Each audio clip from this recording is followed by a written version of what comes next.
ازيكم يا حلوين؟ عاملين ايه؟ رجعت لكم تاني بفيديو جديد. فيديو النهاردة بناء على طلب من بنوتة عن الناس الحساسة، قالت لي ان انا اتكلم عنهم.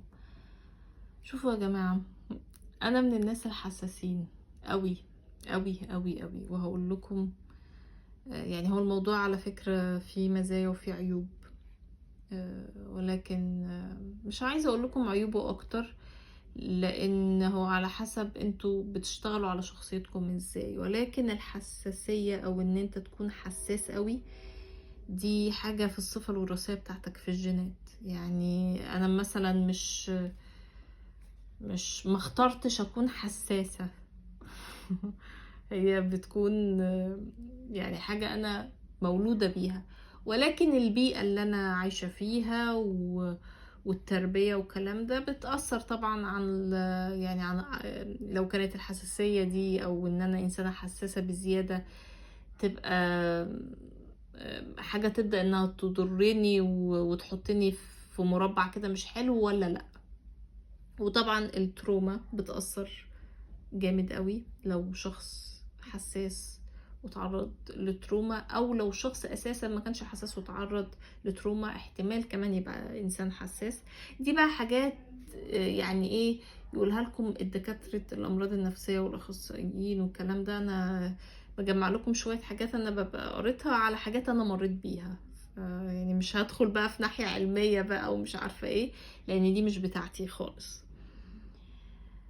طبعا مش عايزين ننسى ان موضوع لما حد بيقول ان هو حساس، محدش بيقول ان الصفة دي بتعجبه في نفسه. نادرا ما هتلاقي حد بيقول الموضوع ده بشكل ايجابي، وهتلاقي في الاغلب كمان اللي بيقول ان هو حساس هتلاقيه شخص مش حساس بس عايز يستعطفك. ده هتلاقوه في الواقع يعني بيحصل. ولكن احنا كتير. احنا كتير ومهمين كمان. الناس الحساسين لما تيجي تعمل سيرش على جوجل على كلمة يعني ايه شخص حساس، عشان عايز تعرف ليه الناس بياخدوها بشتيمة والكلام ده. طبعا هي جزء من يعني من ثقافة المجتمع والكلام البديهي اللي انتوا عارفينه ده، ان انت بقى ايه، انت لو انت راجل بالذات ما ينفعش تكون حساس وما ينفعش تعيط والكلام العبيط ده. الشخص الحساس هو اللي بيميل للشعور بالمشاعر والعواطف والأحاسيس وتصورات العالم من حوله بشكل أكبر من الشخص العادي. شخص بيحس قوي. عارف الفرق ما بين واحد بياكل وما بين شخص بيتذوق الأكل؟ الاتنين بياكلوا والاتنين هيقولوا لك الأكل حلو، لكن اللي بيعرف يدوق، الشخص اللي هو دي شغلانته أو عنده حاسة التذوق عالية، هتلاقيه مستمتع أكتر. بس على قد ما هو بيبقى مستمتع اكتر بالاكل لو حلو، على قد ما بيتضايق قوي لو الاكل وحش. طيب، احنا عموما واحنا بنتكلم بنتعامل مع الناس بنشوف الناس ازاي بتتكلم قصادنا، الحواس اللي عندنا بتشتغل، السمع والبصر وكل الحواس اللي عندنا. الشخص الحساس بقى بيبقى مركز في نبرة الصوت قوي، حركات الجسم والشخص اللي بيتكلم. فده شخص بيقدر يحلل قوي الناس، يعني بيحلل قوي. بس مش معناه دايما انه هيطلع بالنتيجة افضل. يعني انت ممكن تحلل حلو وزي الفل والكلام ده، ولكن تسيب عواطفك ومشاعرك تتحكم فيك وتقولك لا الشخص ده كويس، ولكن انت من جواك عارف انه مش كويس. ولكن انت تخلي جزء عاطفي يحركك في انه لا هو كويس، لا خليني اصلحه، لا معرفش ايه الكلام الفاضي ده. في بقى حاجة في الناس الحساسة اللي الناس ما تعرفوش، او هي عارفاه بس بتعمل نفسها هبلة عموما، ان رد فعله في الغضب بيكون عنيف قوي، اللي هو الحساس الطيب ده. الحساس ده يا جماعة مش اللهبل، بس هو احنا عندنا في المجتمعات دي بالنسبة لنا الحساسة هبل، عشان احنا ناس جامدة وما بنعيطش ومش فارق معانا اي حاجة ومعديين ليفل الوحش يعني. ما علينا. ان رد فعله في الغضب بيكون عنيف الشخص الحساس، لانه عارف ايه اللي يوجعك قوي. تلاقيه بيعرف ينقي حاجات في مقتل عند الناس. الموضوع ده عندي على فكرة، ولكن يعني انا ما بستعملوش في الاذى، انا بستعمله كحماية او في رد الفعل. ولكن انا مش انسانة بجرح ابدا الناس في الكلام، ولكن عندي القدرة ان انا اوجع قوي. فالشخص الحساس عموما عشان هو عارف ايه اللي بيوجعه داخليا قوي، يقدر ازاي يوجع الانسان. فتقي شر الحليم اذا غضب. واعرف انت كمان ان الصفة دي عندك. الشخص الحساس بيشوف حاجات اوضح لانه بيعبر اكثر دقة، وانا قلت لكم الكلام ده فوق. ده بقى بيساعده ايه؟ بيساعده على القدرة على الابداع، عنده سرعة بديهة. تلاقيه مثلا رسام عالمي، لو ممثل تلاقي تمثيله حلو قوي لانه بيدخل في الشخصية قوي. لو شخص بيعمل حتى فن ايا كان ايه، لو مش شرط بس الفن مثلا، بس هو الفن عشان بيبقى باين قوي. لو مهندس ولا ايا كان شغلانته ايه، هتلاقيه في الحتة دي في شغله جامد قوي ومبدع قوي ومبتكر قوي. فدي برضو نعمة جميلة موجودة عندنا قدرة على الإبداع كبيرة. بيقولك كمان إن الإنسان الحساس بيتأثر أو بيقع تحت تأثير التعزيز. يعني إيه؟ يعني الحاجات الإيجابية بتأثر فيه قوي. طيب، هي الحاجات الإيجابية بتأثر فيه أو التعامل الإيجابي بيأثر فيه كويس، ولكن زي ما احنا شايفين حوالينا هي الدنيا مش كلها إيجابيات. وطبعا مش عايزين نقع في فخ الإيجابية السامة، أعوذ بالله من الإيجابية السامة دي، لأنها بتأدي للعبط. الإيجابية السامة هي عبارة عن إن أنا ماشية بوزع ورد، الناس كلها حلوة، الناس كلها جميلة، الناس كلها ما تقصدش، الناس كلها، لحد ما الشخص ياخد قلم ويبدأ يفوق. ما تحطش نفسك في الإيجابية السامة أبدا. ده غير ان انت حتى لو ما قابلتش كده وقابلت ناس كويسة، هم هيحاولوا ان هم يستغلوك، انت هتستفزهم. الإيجابية السامة دي بتستفز الناس. طيب، ايه الحلول في التعامل مع الحساسية اللي عندي؟ لان انا اكيد مش هصحى من النوم قلبي حجر. بصوا، انا هقول لكم على حاجة. الحلول دي كلها انا اللي عملتها لنفسي، وان كنت ما زلت ما بقدرش اسيطر على موضوع الحساسية بشكل كبير يعني، بس اتمنى ان الموضوع يتعالج احسن. اول حاجة، اي حدث سلبي، كارثة حصلت، اخبار، انا عارفة يعني في حاجات بتبقى مش لطيفة، مش بتابع السوشيال ميديا في وقتها قوي. انا من الناس اللي ما عنديش حاجة اسمها فيديو وهو عدى. لا، هو انا الفيديو ده بيبقى في ذاكرتي كتير، بيوجعني، وانا ممكن اعيط او مش ممكن، انا بعيط لو شفت فيديو لمس قلبي. فانا انسانة يعني حساسة قوي قوي. وخليني اقول ان انا بصنف نفسي ان انا الحساسية عندي اعلى كمان، مش متوسطة، هي عالية. لان يعني مثلا انا في مواقف بتعدي في حياتي مثلا، او لو شفت مثلا موقف معين في الشارع او حاجة، ممكن اقعد فترة فاكراه ومش عارفة انام كويس، وممكن افتكره عيط ما بيني وما بين نفسي. فالموضوع مؤثر قوي قوي. هتقولوا لي ده بياخد منك وبياخد من قلبك ومن مشاعرك والكلام ده.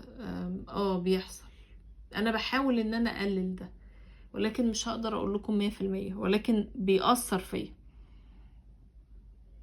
حتى في ناس بتبعت لي حاجات ايميل، يعني تبعت لي مشكلة او حاجة، بتبقى مؤثرة قوي.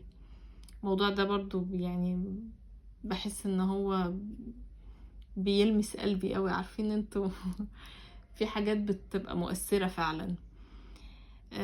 ايه الحل؟ انا بحاول على قد ما اقدر اخلي الحاجات دي ما تسيطرش عليا. ازاي بقى؟ لو السوشيال ميديا، بقلل ان انا اتابع السوشيال ميديا في وقت فيه كارثة او حاجة. ببدأ، لان انا كمان تابعت او ما تابعتش مش هفرق، يعني مش هتفرق اي حاجة للشخص اللي بتحصل له الكارثة.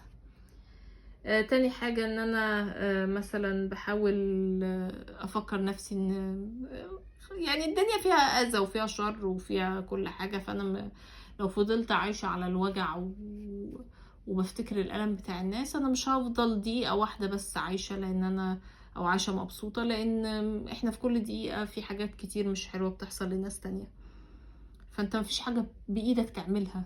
فانت اهم حاجة ان انت ما تأذيش نفسك، وان انت ما تكونش شخص مؤذي للي حواليك. فدايما بفكر نفسي بكده، دايما بقوم اشغل نفسي بحاجة، فجأة اشوف لي حاجة اتفرج عليها. ولكن مش شفت فيديو كارثة مثلا او خلاني اعيط اقوم اشوف فيلم كوميدي، انا كده بعمل بسطرة لمشاعري، انا كده مش هبقى انسان. زي كده مثلا على التيك توك تلاقيك بتقلب في فيديو حد بيعمل جريمة او حاجة، تاني حاجة حد بيضحكك، تالت حاجة معرفش حد بيعمل لك طبخة، ده كده بيحولك لروبوت، مش لإنسان. فما ينفعش الكلام ده يا جماعة، لازم يعني شفت حاجة بشعة معلش اسيب مثلا الموبايل او الحاجة وابدأ اقوم ارسم، العب رياضة، اقعد بره، اتمشى، اتابع حاجة على السوشيال ميديا او حاجة عادي، اشوف اي حاجة بس مش لازم تكون حاجة كوميدي، ما بيكونش حل ده بالكوميديا. تاني حاجة، انا عموما في حياتي بحجب دور السوشيال ميديا عموما، خصوصا في بداية اليوم، الا لو يوم عندي ضغط نفسي وزي ما قلت لكم والكلام ده، ببدأ في اول اليوم بشوف لي كده حاجة مش سوشيال ميديا، لا اشوف لي فيلم او فيديو انا عارفة ان هو هيبسطني او هيضحكني شوية. 3، احط حدود في التعامل مع الناس، احمي الشخصية الحساسة. الشخصية دي لازم يحصل لها حماية، يعني ما ينفعش تتعامل مع اي حد، ما ينفعش تتكلم على طبيعتها، ما ينفعش تكون صريحة، ما ينفعش حاجات كتير. انا مش هصحى من النوم واحدة تانية، لا هو نفس الشخصية الحساسة، ولكن عرفت احمي الشخصية بتاعتي. النقطة اللي بعدها، لو انا شخص عندي تروما يبقى انا محتاجة اعالجها عند اخصائي، شخص مختص، دكتور. عندي صدمة نفسية مؤثرة عليا، حولتني انسان حساس، ده انا مش هعرف لوحدي، يعني ما لازم عند دكتور وادور عند دكتور سمعته كويسة، ما اخدش ادوية وخلاص، ولو كتب لي على ادوية اسأل حد تاني. لو انتي بنت روحي عند دكتورة بنت اكتر. فاهمين قصدي؟ يعني احاول اشوف حل، ما اسيبش نفسي. النقطة اللي بعدها، اعرف ان في ناس بتكذب بتحور، لما هتحس ان الشخص حساس وطيب هتبدأ بقى ايه، الافلام الهندية، تعالي يا بنتي ده انا عندي كذا وكذا، وده حصل لي كتير. راجل ده انا معرفش في ايه في حياتي، ده انا بصرف على اخواتي واهلي وامي وتلاقيه بيدخلك او بتدخلك في حوارات وافلام، ولو حد مثلا مر بتجربة مش لطيفة تلاقيه كبرها قوي قوي قوي قوي، وعمل منها عايز مثلا يبيعها ككتاب او عايز يعملها كفيلم، فتلاقيه افور قوي. وانا بقى منفعلة يا عيني ويا حرام، وعمال الراجل يستنفذني. في نقطة كمان، ان انا قبل ما اقف مع حد ابتديت اراقب الشخص ده واخد وقتي قبل ما اخليه ياخد من مشاعري. ليه بقى؟ لان انا شفت ده، مثلا انا ست مع المرأة، يعني مع المرأة جدا، فيمينست طبعا يعني، ولكن شفت حالات مثلا واحدة بتحاول تستغل ده، مثلا تقول على مثلا راجل حاجات مش صح عشان تستغل الموضوع ده لشيء في صالحها. انا الموضوع ده بيستفزني جدا، لانها بتستغل قضية حساسة ومهمة، وقضية فيها ضحايا كتير. يعني البنت اللي بتكون جاني دي قليل، فبلاش تستغل الحتة دي بقى، ولكن موجود. فبقيت اعمل ايه، ان انا لا، انا بستنى وبشوف. طبعا في حاجات بتبقى باينه زي عين الشمس، انا مش بتكلم في حوادث جرايم لان دي باينه، يعني مفيش اي مبرر ليها. انا بتكلم على مثلا واحدة وجوزها وطليقها وما بينهم حوارات هبلة وعايزين ايه، يستعطفونا. انتوا عارفين المواضيع التافهة دي. وان كنت اساسا بصراحة بالنسبة لي موضوع الطلاق والحاجات ما بين الناس، انا شايفة ان كل الناس بتطلق يعني. انا مش عارفة انت عايزة تعاطفي معاكي في ايه. لان في ناس بتبقى ظروفها اسوأ بكتير ومحدش بيعرف عنها حاجة. ما علينا. نحاول برضو ان احنا مش اي حد ياخد تعاطفنا، لا نفهم شوية الموضوع زي ما قلت لكم، باستثناء الحاجات اللي بتكون جرائم ضد الستات وكلام دي، لان يعني ما هي معلش لو عملت ايه ما فيش شخص يستاهل الحاجات اللي احنا بنشوفها دي. طيب النقطة اللي بعدها، اجيب مفكرة واسجل انطباعاتي عن كل شخص بقابله. شخص انا مش مرتاحه لك، ابدا بقى اجيب لك تعالى لي انا في مفكرة كده، دي بقى للناس اللي انا شاكه في امرها. ابدا بقى الراجل ده عمل معايا موقف النهارده كذا كذا كذا، انا ما حسيتش براحه. موقف التاني كذا كذا، موقف التالت كذا كذا، دي عملت معايا كذا كذا. الحاجات دي مهمه مهمه مهمه. التدوين مهم، بس زي ما قلت لكم ما يوصلش في ايد حد تكتبوه بقى بشفره ما اعرفش بايه، تكتبوه وتقطعوه وتبقى بتشوفوه كل فتره. اتصرفوا يعني، حاولوا ان انتوا تشوفوا حل في الموضوع ده. ولكن حتى لو هتكتبوا وتحرقوا وترموه، بس في الاول وفي الاخر طلعتوا افكار. لو هتعملوها اونلاين مثلا، تعملوا مدونة او حاجة ومش عايزين تعملوها مثلا بشفرة ومش عايزين حد يعرف هويتكم او كده، تمام برضو. اهم حاجة نكتب. وبس كده يا حلوين، ده كان فيديو النهاردة، اتمنى يكون عجبكم واشوفكم على خير فيديوهات تانية كتير.